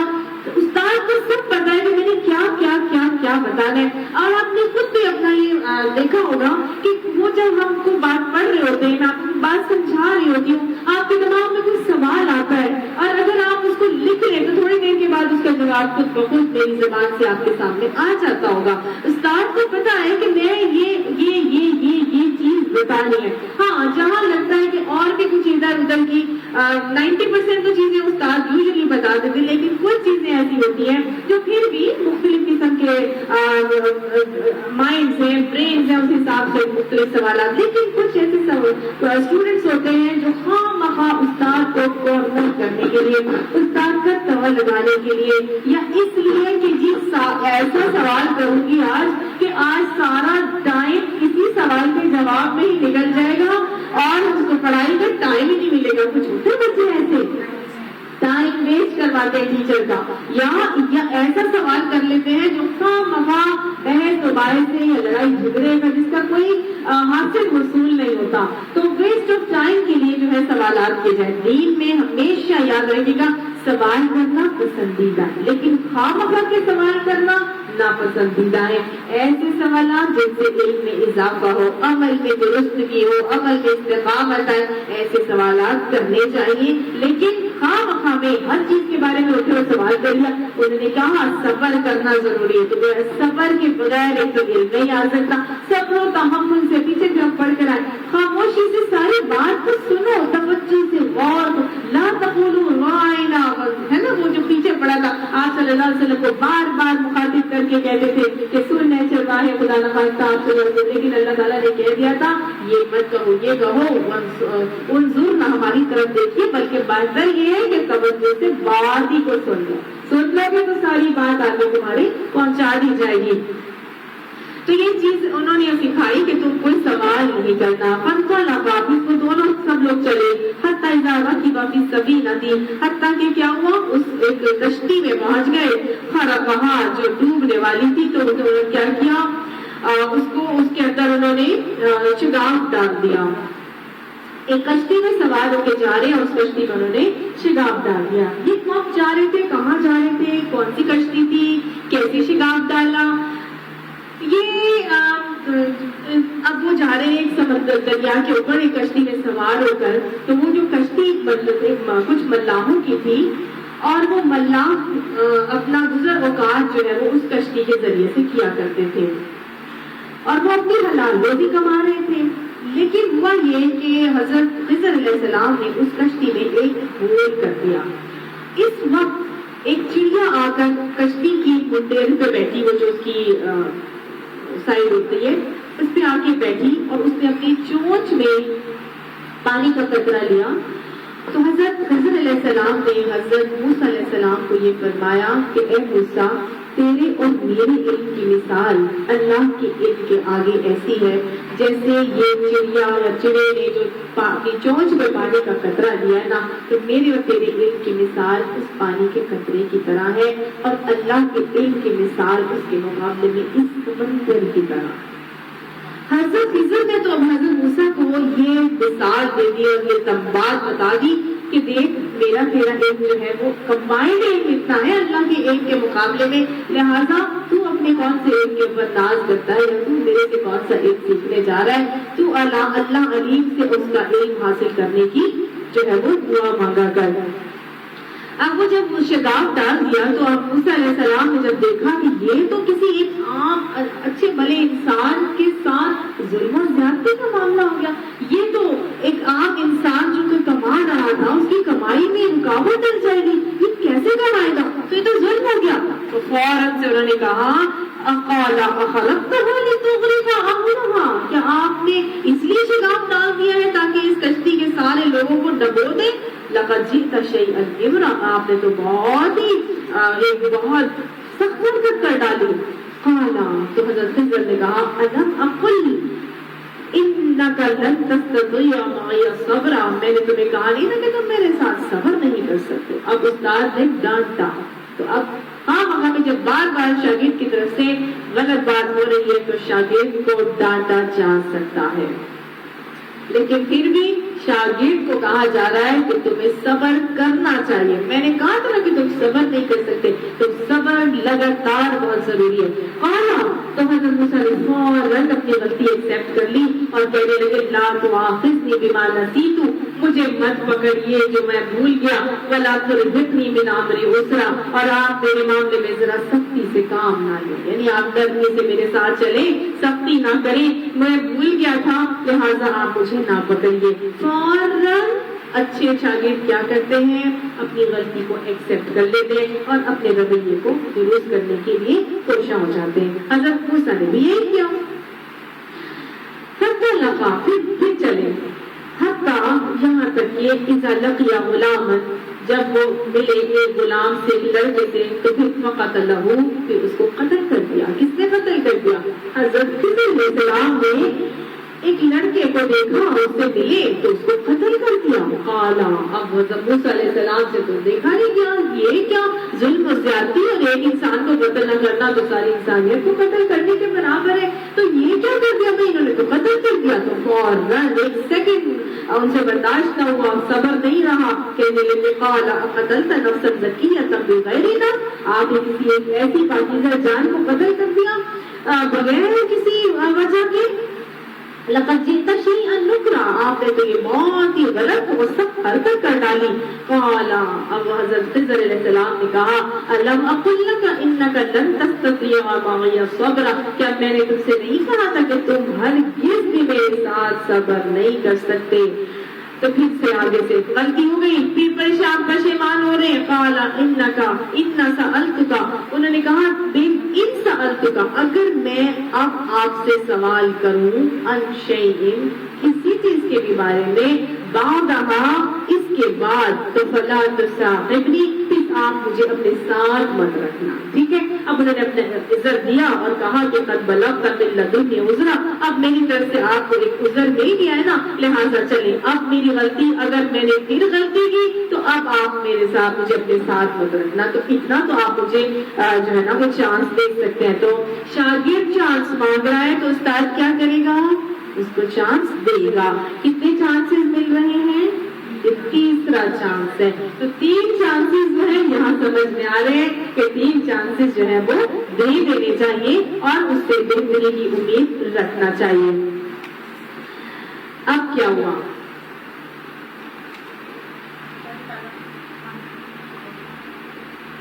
اب ہوا یہ کہ فن پر لگا، اب پھر وہ لوگ چلے حتی اذا اتیا اہل قریۃ، جب یہاں تک کہ وہ پہنچے اہل قریہ کے پاس۔ کون ہے اہل قریہ؟ ایک بستی والے ہیں، ایک بستی میں پہنچے۔ مستطعما اہلہا، انہوں نے طلب کیا کھانا ان کے رہنے والوں سے، بھوک لگی تھی، کب سے چل رہے ہیں، کھانا شانا ان کے پاس تھا نہیں، بھوک لگ گئی، تو اس کی بستی والوں سے انہوں نے کہا آپ ہمارے کو کھانا شانا دے سکتے ہیں؟ فَأَبَوْا، تو ان سب نے کیا کیا؟ بستی والوں نے ابا، کس کو کہتے ہیں؟ انکار کر دیا۔ تو اباؤ کا کیا مطلب ہے؟ ان سب بستی والوں نے انکار کر دیا کسی سے ایُضَیِّفُوهُمَا، کہ وہ ان کی ضیافت کرے۔ ان کی ضیافت سے بستی والوں نے انکار کر دیا، نہیں ہم آپ کو کوئی چیز نہیں دے سکتے، ہم کیوں بھائی آپ کو کھانا کھلائیں؟ مہمان نوازی تو انبیاء کی سنت ہے، بہترین عمل ہے، اللہ کے ہاں پسندیدہ عمل، لیکن وہ بستی والے ایسے تھے کہ انہوں نے ان کی ضیافت سے انکار کر دیا۔ پھر کیا ہوا؟ اب وہ لڑتے ان سے کہ آپ نے تو ہمیں کھانا نہیں دیا، آپ لوگ کتنے ظالم ہیں اور کیا ہے، لیکن نہیں، ان کا کام کیا ہے؟ فَوَجَدَ فِيهَا جِدَارًا، پھر انہوں نے پائی وہاں پر اس بستی میں ایک دیوار، یرید، وہ چاہتی تھی ان ينقضا، کہ وہ ٹوٹ جائے، فاقامہ، بس اس کو اس نے درست کر دیا۔ حضرت خضر علیہ السلام نے ایک دیوار دیکھی اس بستی میں جو گرنے والی تھی، لیکن حضرت خضر علیہ السلام نے یہ نہیں کہا تم لوگوں نے تو ہمیں کھانا نہیں دیا، ہماری ضیافت بھی نہیں کی، ہم نے حالانکہ تم سے مانگا بھی تھا، لیکن ہم کیوں تمہارے لیے اچھا کام کریں؟ نہیں، کیا کر دیا؟ اس کو درست کر دیا، اس دیوار کو تعمیر کر دیا۔ حضرت موسیٰ علیہ السلام سے اب پھر برداشت نہ ہوا، یہ کیا بھائی انہوں نے آپ کے ساتھ برا کیا، آپ ان کے ساتھ پھر اچھا کیے جا رہے ہیں، کہاں وہ لوگ برا نہیں کر رہے تھے، آپ ان کے ساتھ برا کر رہے تھے، یہاں لوگ برا کر رہے ہیں، آپ ان سے اچھا کر رہے ہیں، تو ان سے صبر کا ہوا۔ حضرت موسیٰ علیہ السلام بے صبرے نظر آ رہے ہیں، یہاں پہ آ رہے ہیں نا نظر۔ قالا، تو حضرت وہ کہنے لگے لو شئت لاتخذت علیہ اجرا، اگر آپ چاہتے تو ان لوگوں سے اس کے لیے اجر لے سکتے تھے، کوئی مزدوری وغیرہ لے سکتے تھے کہ اس دیوار کے بنانے پر وہ آپ کو کوئی اجرت وغیرہ دے دیتے۔ استاد کو کیا کیا جا رہا ہے؟ کنٹینیوسلی پوائنٹ آؤٹ کیا جا رہا ہے، ٹوکا جا رہا ہے، ان کے رویے پر کرٹیسائز کیا جا رہا ہے۔ یہ اچھے شاگردوں کا طریقہ نہیں ہوا کرتا، ٹھیک ہے۔ اب استاد نے کیا کہا؟ کہا ظاہر استاد کی اب بس ہو گئی، اب استاد نے کہا ھذا فراق بینی و بینک، یہ میری اور تمہاری درمیان اب جدائی ہو جائے گی، میں اور آگے تم نہیں چل سکتے، سأنبئک، اب میں اور تمہارے بالکل ختم، میرا اور تمہارا آگے کا سفر ختم۔ اب جب ختم کیا تو پھر اس اچھے استاد کو کیا چاہیے کہ جو ہاں جی وجہ بیان کرے، جن باتوں پر اس کو کریونگ ہو رہی تھی، اس کو پرابلمز ہو رہی تھی، جو اس کو صبر نہیں ہو رہا تھا، اس کی وجوہات بھی بتائی جائے۔ کچھ لوگ ہوتے ہیں اسکولوں میں، ان کو اسکول سے نکال دیا جاتا ہے، بغیر کچھ کیے سیٹسفائی کرنا ضروری ہے، ٹھیک ہے۔ اب حضرت موسیٰ علیہ السلام کو سیٹسفائی کیا جا رہا ہے اور کہا جا رہا ہے سأنبئک، قریب اب میں تمہیں بتاؤں گا کیا، بتأویلی، ان باتوں کی وجہ، ما لم تستطیع علیہ صبر، جس کے اوپر تم صبر نہیں کر سکے، یعنی جن باتوں پر تم صبر نہیں کر سکے تھے، میں اب ان تمام باتوں کی حقیقت تمہیں بتاتا ہوں۔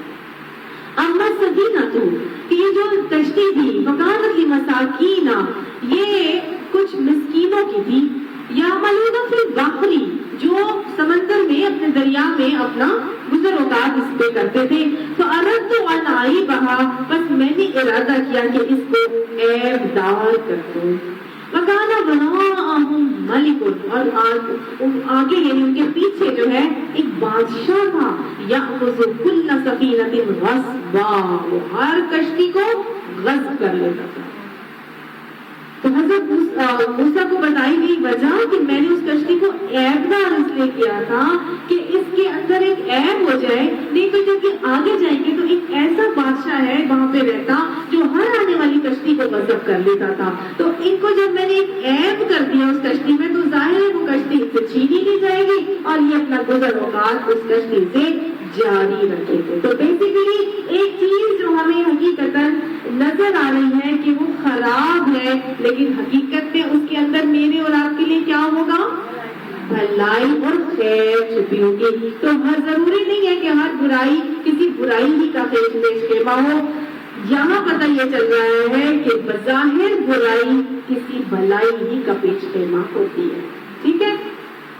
وَأَمَّا الْغُلَامُ، اور وہ جو غلام جو وہ لڑکا تھا، فَكَانَ أَبَوَاهُ مُؤْمِنِينَ، بس تھے اس کے جو والدین مومن تھے، فَخَشِينَا، بس ہمیں ڈر آیا، أَن يُرْهِقَهُمَا طُغْيَانًا وَكُفْرًا، یہ کہ وہ اپنی سرکشی اور کفر سے ان کو تنگ کرے گا، اپنے والدین کو تنگ کرے گا۔ والدین کیسے تھے؟ مومن تھے۔ تو اس لڑکے کو جو میں نے قتل کیا تھا وہ اس لیے کیا تھا کہ اس کے والدین مومن تھے، اور مجھے یہ اندیشہ لاحق ہوا کہ یہ بچہ بڑا ہو کے اپنی سرکشی اور اپنے کفر سے والدین کے لیے بے عزتی کا باعث بنے گا، ان کے لیے ان کی آنکھوں کی ٹھنڈک کی بجائے ان کے لیے ان کو تنگ کرنے کا باعث سبب بنے گا۔ تو اردنا، بس چاہا ہم نے، یہ ارادہ کیا ہم نے، ان یبدلہما ربہما، یہ کہ بدل دے اس کے ان والدین کے لیے ان کا رب خیرا منہ، ایک بہتر اولاد سے، وَذَكَرَتَهُ وَأَقْرَبَ الرَّحْمَةِ، جو پاکیزہ بھی ہو اور رحم کے حوالے سے زیادہ قریب بھی ہو، یعنی صلہ رحمی بھی جس سے متوقع ہو، رحم کے رشتوں کو بھی وہ پاس رکھنے والا ہو۔ تو انہوں نے یہ کہا کہ رہا وہ لڑکا جو اس کے والدین مومن تھے، ہمیں اندیشہ یہ ہوا کہ یہ لڑکا اپنی سرکشی اور کفر سے ان کو تنگ کرے گا، اس لیے ہم نے چاہا کہ ان کا رب اس کے بدلے کو ایسی اولاد دے جو اخلاق میں بھی اس سے بہتر ہو اور جس سے صلہ رحمی بھی زیادہ متوقع ہو۔ اب عمل جدار، اور وہ جو دیوار تھی اس کا معاملہ کیا بتایا؟ فکانا لغلامین، بس وہ تھی دو لڑکوں کی۔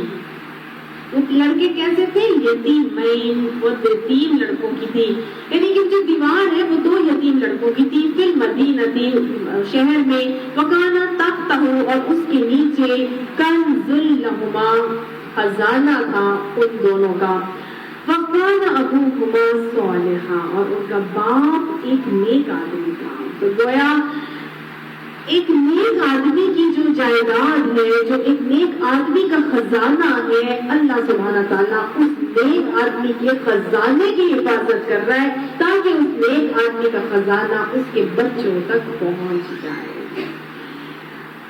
اور کب پہنچے؟ کہ جب یہ بڑے ہوں گے تو پھر یہ خزانہ اس کے اندر سے نکال لیں گے۔ تو اصول ایک اور سمجھ میں آیا کہ اللہ سبحانہ تعالیٰ نیکوں کی دنیا سے جانے کے بعد ان کی جائیداد، ان کے مال کی حفاظت کرتا ہے اور ان کی نیک اولادوں تک ضرور پہنچاتا ہے۔ رحمتم من ربک، فاوعدا، بس میں نے یہ ارادہ کیا کہ رب تیرا ان یبلغ اشدہما، یہ وہ پہنچ جائے اپنی جوانی کو، ویستخرج کنزہما، اور وہ نکال لے اس میں سے اپنے خزانے کو۔ رحمت من ربک، ایک رحمت ہے تیرے رب کی طرف سے، وما فعلتہ عن امری، اور یہ کچھ میں نے اپنی طرف سے نہیں کیا، ذالک تعویل، یہ باتیں کی حقیقت ہے، ما لم تستطیع علیہ صبرا، جن کے اوپر تم صبر نہیں کر سکے تھے۔ گویا انہوں نے ریزن سارا بتا دیا کہ یہ تیرے رب کی رحمت کی وجہ سے ہوا تھا، یہ میں نے سب کچھ اپنی طرف سے نہیں کیا تھا۔ حضرت خضر علیہ السلام نے یہ کتنے بڑے بڑے کام کیے، کون تھے یہ؟ تو کچھ روایات آتی ہیں، کچھ کہتے ہیں یہ نبی تھے، کچھ کہتے ہیں یہ ولی اللہ تھے، کچھ کہتے ہیں یہ فرشتہ تھے۔ تو یہ کیا تھے؟ نبی اس لیے نہیں تھے کیونکہ انبیاء کا علم ایک جیسا ہوتا ہے۔ تو اللہ نے تو حضرت موسیٰ علیہ السلام کو کہا تھا جاؤ اور اس سے جا کے علم حاصل کرو، گویا ان کا علم زیادہ تھا ان سے۔ تو وہ یہ نبی نہیں تھے. ٹھیک ہے. اب یہ ولی اللہ تھے تو ولی اللہ بھی اس لیے نہیں تھے کیونکہ کسی انسان کو قتل کرنے کا اختیار اللہ نے کسی انسان کو نہیں دیا. ٹھیک ہے. تو ولی اللہ بھی نہیں ہو سکتے. اور ولی اللہ تو اپنی طرف سے فیض دوسرے کو پہنچاتے ہیں, وہ اس کے لیے کوئی ظلم و زیادتی کا معاملہ تو کر ہی نہیں سکتے, اور قتل تو بہت دور کی بات. پھر یہ فرشتہ تھے تو زیادہ تر روایات جو ہے وہ فرشتے کے اوپر آتی ہیں. زیادہ تر جو علماء اور جو محققین اور مفسرین ہیں وہ یہ کہتے ہیں کہ حضرت خضر علیہ السلام جو ہے وہ فرشتہ تھے, اور یہ اللہ تعالیٰ کی طرف سے بھیجے گئے تھے لوگوں کی بھلائی کے کام انجام دینے کے لیے ایک انسانی شکل میں. اسی طرح سے جس طرح سے حضرت موسیٰ علیہ السلام کی والدہ کے پاس کون آیا تھا؟ فرشتہ انسانی شکل میں. حضرت عیسیٰ علیہ السلام کی والدہ کے پاس انسانی شکل میں. موسیٰ علیہ السلام کی تو والدہ کے دل میں خیال آیا تھا نا, حضرت عیسیٰ کی والدہ کے پاس, حضرت مریم کے پاس ایک انسانی شکل میں. اس کے علاوہ حضرت لوط علیہ السلام کے پاس جو بھیجے گئے تھے فرشتے وہ بھی انسانی شکل میں. حضرت ابراہیم علیہ السلام کے پاس آئے فرشتے وہ بھی انسانی شکل میں, جو بنا ہوا بچڑا نہیں کھا سکتے تھے. حضرت حضور صلی اللہ علیہ وسلم کے پاس حضرت جبرائیل علیہ السلام انسانی شکل میں آئے, اور باقاعدہ حدیث جبرائیل آتی ہے کہ وہ باقاعدہ دین سکھانے کے لیے آئے تھے. مل احسان مل ایمان ہے نا. تو وہ جو فرشتے ہیں اللہ سبحانہ تعالیٰ ان کو انسانی شکل میں بھیجتا ہے لوگوں کی ہدایت کے لیے, ان کی اصلاح احوال کے لیے, ان کی مدد کے لیے. اور کہا جاتا ہے کہ حضرت خضر علیہ السلام کو اللہ سبحانہ تعالیٰ نے اس فرشتے کو اللہ تعالیٰ آج تک بھی لوگوں کی مدد کے لیے بھیجواتے ہیں. ٹھیک ہے. تو اس واقعے سے مجھے اور آپ کو کچھ اصول سمجھ میں آتے ہیں. ایک تو یہ کہ پہلا اصول جو ہمیں یہ سمجھ میں آتا ہے وہ تو یہ کہ اللہ سبحانہ تعالیٰ نے اس قصے سے مجھے اور آپ کو زندگی کی حقیقت کے حوالے سے کچھ اصول اور طریقے سمجھائے کہ ہمارا ان جو مشکلات یا آزمائشیں یا کوئی ایسی باتیں آئیں زندگی میں تو اس میں ہمارا رویہ کیا ہونا چاہیے. ان تین واقعات میں پہلے میں ایک کشتی عیبدار ہو گئی تو وہ عیب ہونا بھی بیسیکلی ایک خیر کا اجتماع ثابت ہوا. دوسری چیز میں کیا ہوا کہ جب ایک قتل کر دیا گیا, بظاہر دیکھنے کو یہ بہت بڑا عمل تھا کہ کسی والدین سے اس کی اولاد چھین لی جائے, لیکن حقیقت بھی اللہ تعالیٰ نے اس کے عوض ان کو ایک بیٹی عطا فرمائی تھی جو کہ بہت بڑی جو ہے نا وہ دین کی علم بردار بنی. تو وہ اللہ سبحانہ تعالیٰ اگر ایک چیز ہم سے لیتا ہے تو بظاہر وہ ہمیں لگتا ہے کہ شاید ہمارے لیے کوئی ظلم اور زیادتی کا معاملہ ہو گیا, لیکن حقیقت میں اللہ کی طرف سے اس میں ہمارے لیے خیر پوشیدہ ہوتی ہے. اس کا نام میں آپ کو بعد میں بتا دوں گی, اس کو میرے ذہن میں نہیں آ رہا. تو گویا دنیا کے اندر کبھی بھی کوئی فکر آئے, کوئی غم آئے, کوئی پریشانی آئے, کوئی مصیبت آئے, کوئی تکلیف آئے, کوئی ٹینشن آئے, کچھ بھی آ جائے, کوئی چیز چھن جائے ہم سے, کسی بھی قسم کی ٹینشن والی کرائسس سے ہم اگر گزر رہے ہوں تو مجھے اس کو فیس کرنے کا طریقہ یہاں پہ سکھایا جا رہا ہے. ٹھیک ہے. کیا کرنا ہے, یہ سمجھ لینا ہے کہ ہوتا وہی ہے جو اللہ چاہتا ہے, اس کی بغیر پرندہ پر بھی نہیں مار سکتا. جو اللہ چاہتا ہے اس کو کرنے کے اسباب وسیلے وہ خود ہی پیدا کر دیتا ہے. ٹھیک ہے. واللہ غالب علی امرہ, اللہ اپنے اعمال کے اپنے حکموں پر غالب ہے. وما تشاءون الا ان یشاء اللہ رب العالمین, تمہارے چاہنے سے کچھ نہیں ہوگا, بس جو اللہ چاہتا ہے وہی ہوتا ہے, اور اس کو کرنے کے اسباب وسیلے وہ خود ہی بناتا ہے. جب اس کے چاہنے سے کوئی غم نہیں آ سکتا, جب اس کے چاہنے سے کوئی خوشی نہیں آ سکتی, جب وہ غم بھیجنے کے وسیلے بھی خود ہی بنا کے اپنی ساری کی ساری فوج کو دشمنوں کو میرے لیے بھیج دیتا ہے, تو یہ سمجھ لینا ہے کہ وہ رب العلیم ہے. سمجھ آ کے اس کے علم میں ہے کہ یہ تکلیف مجھ تک آئی. وہ رب السمیع ہے, وہ سن رہا ہے, جو میری آواز ہوا ہے, جو بھی میں بول رہی ہوں کر رہی ہوں وہ سب چیزوں کو سن رہا ہے.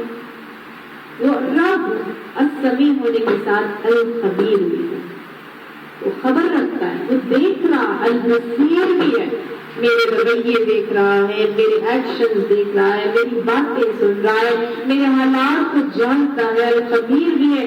جب وہ العلیم بھی ہے، السمیع بھی ہے، الخبیر بھی ہے اور البصیر بھی ہے، تو پھر یہ یاد رکھنا ہے کہ وہ رب الودود بھی ہے، وہ 70 ماؤں سے زیادہ مجھے پیار کرنے والا ہے۔ ایسا ہو ہی نہیں سکتا کہ وہ القدیر رب میرے لیے وہ برا فیصلہ کر دے، اور اگر وہ فیصلہ بظاہر مجھے اپنے حق میں برا بھی نظر آ رہا ہے تو اس بات کا یقین مومن کو ہونا چاہیے کہ وہ رب جہاں القدیر ہے، الودود ہے، تو وہ الحکیم ہے۔ ہر فیصلے میں رب کے میرے اور آپ کے لیے کوئی نہ کوئی حکمت ضرور پوشیدہ ہے، ٹھیک ہے؟ تو میرا اللہ سبحانہ تعالیٰ یہاں مجھے اور آپ کو یہی پیغام دے رہے ہیں کہ تکلیف آئی ہے تو اس کے حکم سے آئی ہے، اس کے علم میں ہے، وہ سب کچھ سن رہا ہے، وہ سب کچھ دیکھ رہا ہے، وہ سب چیزوں کی خبر رکھتا ہے۔ اگر پھر بھی وہ القدیر اور الودود رب مجھے اس میں مبتلا کر رہا ہے تو میرے اور آپ کے لیے اس میں کوئی نہ کوئی حکمت ضرور پوشیدہ ہے، کیونکہ وہ رب الحکیم ہے، اس کا کوئی فیصلہ حکمت سے خالی نہیں ہوتا۔